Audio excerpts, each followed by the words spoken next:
Question number 5 की बात करें, 1781 के अधिनियम ने सुप्रीम कोर्ट को किसमें हस्तक्षेप से रोका था? तो किसमें रोका था? तो आपको ये बहुत अच्छे से पता होना चाहिए, जो कार्यपालिका के कार्य हैं, ठीक है, इसमें रोका था। अगला क्वेश्चन, 1781 के अधिनियम के अनुसार भारतीयों के व्यक्तिगत कानून किस आधार पर लागू होंगे? तो जो भारतीयों के व्यक्तिगत कानून थे वो किस आधार पर लागू होंगे? तो ये ऑप्शन सी बिल्कुल सही है, धर्म और परंपरा के अनुसार। ठीक है, धर्म और परंपरा के अनुसार। अगला क्वेश्चन, 1781 के अधिनियम का संबंध मुख्यतः किससे था?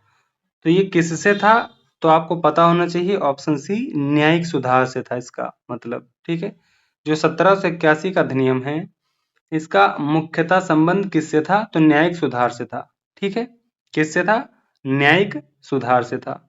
अगला क्वेश्चन, 1781 के अधिनियम ने किस समस्या को हल किया था? तो आपको मैंने बताया है वो समस्या कौन थी? न्यायपालिका और कार्यपालिका का जो विवाद है उसको समाप्त करना। ठीक है, क्या करना? विवाद को समाप्त करना। ठीक है, ये अभी मैंने आपको बताया है ऊपर क्वेश्चन में। ठीक है, तो आपका ऑप्शन सी क्या है? बिल्कुल सही है। अगला क्वेश्चन, क्वेश्चन नंबर 9 की बात करें, सुप्रीम कोर्ट को राजस्व मामलों से दूर रखने का प्रावधान किस अधिनियम में किया गया था? तो आपको पता है जो राजस्व मामला है सुप्रीम कोर्ट से दूर किया गया था, यानी उसके नियंत्रण से हटा दिया गया था। ठीक है, हटा दिया गया था। तो ये कहाँ किया गया था? ये किया गया था गवर्नर जनरल और उनकी परिषद के नियंत्रण में। गवर्नर जनरल और उनकी परिषद के नियंत्रण में। तो ये किस एक्ट के द्वारा किया गया था? तो आप याद रखना, वो 1781 का एक्ट था। ठीक है, ये कैसा है? संशोधन अधिनियम है। ये संशोधन अधिनियम है। ये क्यों लाया गया था? इसका उद्देश्य क्या था? तो इसका उद्देश्य था, इसको हम पहले अधिनियम लिखते हैं। ठीक है, क्या था ये? अधिनियम। तो इसका उद्देश्य क्या था? तो इसका उद्देश्य जो था वो 1773 के जो रेगुलेटिंग एक्ट है इसकी कमियों को दूर करना था। ठीक है, ये चीज याद रखना। अगला क्वेश्चन, 1781 के अधिनियम के अनुसार कौन सुप्रीम कोर्ट के अधिकार क्षेत्र से बाहर था? तो कौन था जो सुप्रीम कोर्ट के अधिकार क्षेत्र से बाहर था? तो आपको पता है सुप्रीम कोर्ट के अधिकार क्षेत्र से किसको बाहर किया गया था? राजस्व को। राजस्व को, यानी राजस्व अधिकारी। ठीक है, तो आपका ऑप्शन सी बिल्कुल सही है। क्या कहेंगे आप? राजस्व अधिकारी। क्या कहेंगे आप? राजस्व अधिकारी। तो ये आपके 10 क्वेश्चन पूरे हो गए और ये 1781 का जो एक्ट है पूरी तरह से कंप्लीट हो गया। ठीक है, चलिए अब हम अगले शुरू करेंगे 1784 का एक्ट। चलो अगला क्वेश्चन देखें। क्वेश्चन नंबर 11 की बात करते हैं। पिट्स इंडिया एक्ट 1784 का मुख्य उद्देश्य क्या था? ठीक है, तो इसका मुख्य उद्देश्य क्या था ये आपको बताना है। ठीक है, तो जो मुख्य उद्देश्य था इसका वो था ब्रिटिश सरकार का नियंत्रण बढ़ाना। ठीक है, क्या था? ब्रिटिश सरकार का नियंत्रण बढ़ाना। अच्छा, मैं अगर आपसे पूछूं ये जो एक्ट है 1784 का, इसको प्रस्तुत किसने किया? अगर आपसे ये क्वेश्चन पूछ लिया जाए कि इस एक्ट को प्रस्तुत किसने किया, तो आप क्या कहेंगे? आपको बताना है कि जो तत्कालीन प्रधानमंत्री थे, ठीक है, ब्रिटिश संसद, यहाँ पे अच्छे से ये पॉइंट लिख लेना है। ब्रिटिश संसद, ठीक है, ब्रिटिश संसद तत्कालीन प्रधानमंत्री, ब्रिटिश संसद के कैसे प्रधानमंत्री? तत्कालीन प्रधानमंत्री, तत्कालीन प्रधानमंत्री। ये पॉइंट भी याद रखना कि तत्कालीन मतलब इस टाइम के प्रधानमंत्री कौन थे, ये भी पॉइंट क्लियर हो जाएगा। ठीक है, तत्कालीन प्रधानमंत्री कौन थे? विलियम, अच्छे से इसे याद रखना है, विलियम पिट। विलियम पिट। इनके द्वारा, विलियम पिट के द्वारा प्रस्तुत किया गया था। ठीक है, क्या किया गया था? प्रस्तुत किया गया था, प्रस्तुत किया गया।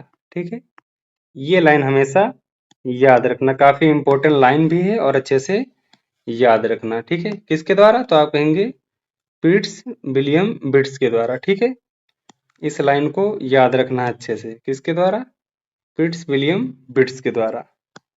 ठीक है, ये पॉइंट याद हो जाना चाहिए आपको अच्छे से। चलें क्वेश्चन नंबर अगला देखते हैं। क्वेश्चन नंबर 12 की बात करते हैं, जो कि काफी इंपॉर्टेंट क्वेश्चन है ये। 1784 के अधिनियम के तहत किस संस्था की स्थापना हुई थी? ठीक है, तो आपको पता है किस संस्था की स्थापना हुई थी? नियंत्रण मंडल की। ठीक है, नियंत्रण नियंत्रण मंडल की। ठीक है, किसकी हुई थी? तो आपको पता होना चाहिए, वो था नियंत्रण मंडल, जिसे हम क्या कहते हैं? Board of control. क्या कहते हैं? Board of control. इस चीज को याद रखना बहुत अच्छे से। अब यहाँ क्वेश्चन बनेगा, जो ये नियंत्रण मंडल है, इसमें सदस्य कितने थे? तो आप क्या कहेंगे? 6 सदस्य थे। कितने? 6 सदस्य थे, इस चीज को याद रखना। ठीक है, अच्छा वो 6 सदस्य जो थे वो कौन कौन थे? तो ये तो काफी इंपॉर्टेंट क्वेश्चन हो गया। अब यहाँ पे हम समझेंगे वो 6 सदस्य कौन कौन थे। तो इसमें से एक जो थे, यहाँ पे लिखते हैं, एक थे चांसलर ऑफ एक्सचेकर। ठीक है, कौन थे? चांसलर ऑफ, इसको लिखते हैं चांसलर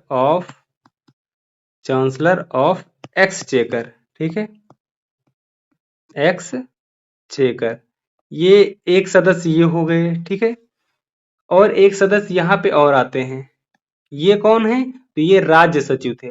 ठीक, कौन थे? राज्य सचिव थे।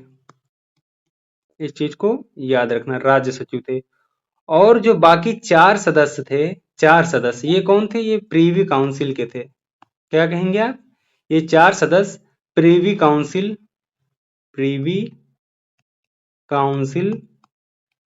द्वारा, ठीक है, प्रीवी काउंसिल द्वारा मनोनीत मनोनीत किए जाते थे। ठीक है, मनोनीत किए जाते थे।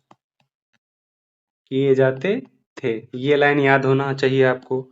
अच्छा, ये जो मनोनीत किए जाते थे, अब यहाँ पे ये क्वेश्चन बनेगा कि ये जो सदस्य हैं, राज्य सचिव हो गए, चांसलर ऑफ एक्सचेकर हो गए, और ये प्रीवी काउंसिल के सदस्य हो गए। ठीक है, इन सब की नियुक्ति और पदयुक्ति का अधिकार किसको था? तो आप कहेंगे इन सभी का, इन सभी इन सभी इन सभी की नियुक्ति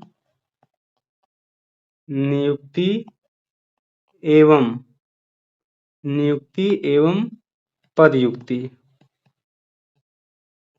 पदयुक्ति ठीक है, का अधिकार, पदयुक्ति का अधिकार किसको था? सम्राट को सौंपा गया था। इस चीज को याद रखना, किसको? सम्राट को सौंपा गया था, सौंपा गया था। ठीक है, किसको सौंपा गया था? तो आप कहेंगे सम्राट को सौंपा गया था, जो कि काफी इंपॉर्टेंट बन जाएगा। ठीक है, सम्राट को, ये चीज याद रखना बहुत अच्छे से। अच्छा, चलिए अब आगे थोड़ा पढ़ेंगे, अभी एक दो पॉइंट और क्लियर करते हैं इस एक्ट से। ठीक है, अब क्वेश्चन बनता है, बोर्ड ऑफ कंट्रोल में कितने सदस्य होते थे? देखो क्वेश्चन वही आ गया जो मैंने आपको बताया था। कितने सदस्य? 6 सदस्य होते थे।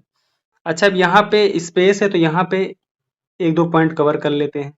आपने पढ़ा था कि जो 1773 का एक्ट था, इसमें क्या हुआ था? गवर्नर जनरल जो थे, इनके लिए क्या किया गया था? 4 सदस्यीय कार्यकारी परिषद का गठन किया गया था। ठीक है, तो यहाँ 1773 में कितने थे सदस्य? 4 थे। तो यहाँ पे 1784 के माध्यम से क्या किया गया? आप कहेंगे इस एक्ट के द्वारा, ठीक है, द्वारा सदस्यों की संख्या, कौन से सदस्यों के? जो गवर्नर जनरल के लिए 4 सदस्यीय परिषद बनाई गई थी। ठीक है, तो आप ऐसे लेंगे, इस एक्ट के द्वारा, ठीक है, थोड़ा यहां सही से लिख लेते हैं, इस एक्ट के द्वारा गवर्नर जनरल, ठीक है, गवर्नर जनरल की परिषद के, गवर्नर जनरल की परिषद परिषद के सदस्यों की संख्या, परिषद के की संख्या सदस्यों की संख्या क्या की गई, 4 से 3 कर दी गई, ठीक है, 4 से 3 कर दी गई। इस चीज को याद रखना, क्या किया गया, 4 से 3 कर दिया गया, ठीक है। तो ये पॉइंट है जिनको आपको अच्छे से याद रखना है। आप देखो 1784 का जो एक्ट है ये भी कंप्लीट हुआ, ठीक है, यानी इसकी जो थ्योरी है, थ्योरी कंप्लीट हो गई, यहाँ के जो फैक्ट हैं वो कंप्लीट हो गए, ठीक है। तो बहुत अच्छे से याद रखना 1784 का एक्ट। यहाँ से हम 5 से 6 पॉइंट आपको बता चुके।